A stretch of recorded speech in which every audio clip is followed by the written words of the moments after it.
Oxygen न मिळाल्याने अनेकांचे जीव गेलेत आणि त्यामुळे रुग्णांना ऑक्सिजन मिळावा यासाठी एका हॉस्पिटलनं पुढाकार घेतलाय। त्या हॉस्पिटलनं स्वतः ऑक्सिजन प्लांट उभारलाय।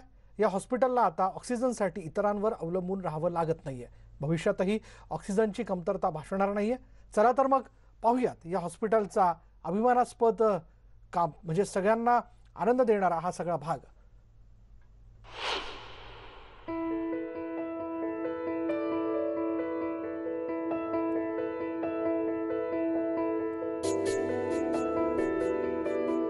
ही दृश्य सांगलीतील कोरोना रुग्णांना मोठा दिलासा देणारी आहेत। कारण शहरातील भारती हॉस्पिटलनं हे ऑक्सिजन प्लांट उभा केलाय।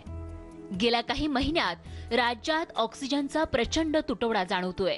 ऑक्सिजन अभावी अनेकांचे जीवही गेलेत आणि म्हणूनच ऑक्सिजन अभावी कुणाचाही जीव जाऊ नये यासाठी भारती हॉस्पिटलनं ऑक्सिजनच्या बाबतीत स्वयंपूर्ण होण्याचं ठरवलंय। हॉस्पिटलनं नुसता संकल्पच केला नाहीये तर प्लांट उभारण्यासाठी वेगवान हालचालीही सुरू केल्यात आणि त्याचीच परिणिती म्हणजे हा लिक्विड ऑक्सिजन प्लांट।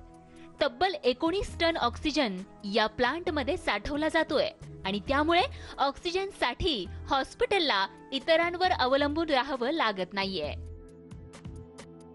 जर तुम्ही आता बघितला तर दुसऱ्या लाटेमध्ये बऱ्याच ठिकाणी ऑक्सिजन संपल्याचा प्रॉब्लेम हा मोठ्या प्रमाणात आपल्याला जाणवत आहे, परंतु भारती हॉस्पिटलमध्ये असा कोणताही प्रॉब्लेम आपल्याला जाणवणार नाही, कारण ही क्षमता इतक्या मोठ्या प्रमाणात वाढवलेली आहे।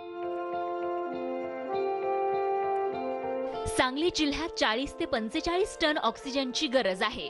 भविष्यात ऑक्सिजनच्या मागणीत वाढ होण्याचीही शक्यता आहे।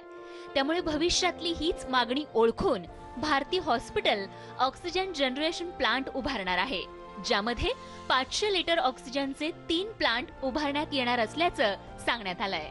आमच्याकडे पूर्वी होता 6 टनाचा लिक्विड टँक होता। आता अडचण बघता की पहिल्या लाटेमध्ये आम्हाला जरा कमी वाटायला म्हणून आम्ही परत आता नवीन 13 टनचा टँक वाढवला आहे। म्हणजे कपॅसिटी 13 टन, टोटल अशी 19 टनची आमची कपॅसिटी आहे आणि आमचा हा साठा आहे, ऑक्सिजनचा साठा आहे। रुग्णालयानं ऑक्सिजन प्लांटच्या क्षमतेतही मोठी वाढ केली आहे। सोबतच दुर्दैवानं जर काही अनुचित प्रकार घडला तर हे असे जम्बो सिलेंडरही ठेवण्यात आलेत। वाईट प्रसंग जर घडलाच आणि इथला जो ऑक्सिजन संपत आला तर त्याला सुद्धा बॅकअप क्षमता आम्ही इथं जोडलेली आहे। समजा जर बाहेरून ऑक्सिजन येण्यासाठी जर वेळ झाला तर अशा वेळेला इथलं ऑक्सिजन संपल्यानंतर लगेचच आपण थोडी क्षमता साठवणूक अजून जो केलेली आहे की तो बॅकअप क्षमता म्हणून आपण दिलेला आहे। जिल्ह्यात शासकीय आणि खासगी असे 73 कोरोना हॉस्पिटल्स आहेत, मात्र रुग्णसंख्या दिवसेंदिवस वाढतीये। एवढंच नाही तर तिसऱ्या लाटेची देखील भीती व्यक्त करण्यात आली आहे। त्यामुळे ऑक्सिजनच्या बाबतीत भारती हॉस्पिटल स्वयंपूर्ण झालंय। आता राज्यातील इतर रुग्णालयांनी देखील ऑक्सिजन प्लांट उभारण्याची नितांत गरज आहे। सांगलीहून आसिफ मुरसलसह ब्युरो रिपोर्ट, न्यूज 18 लोकमत।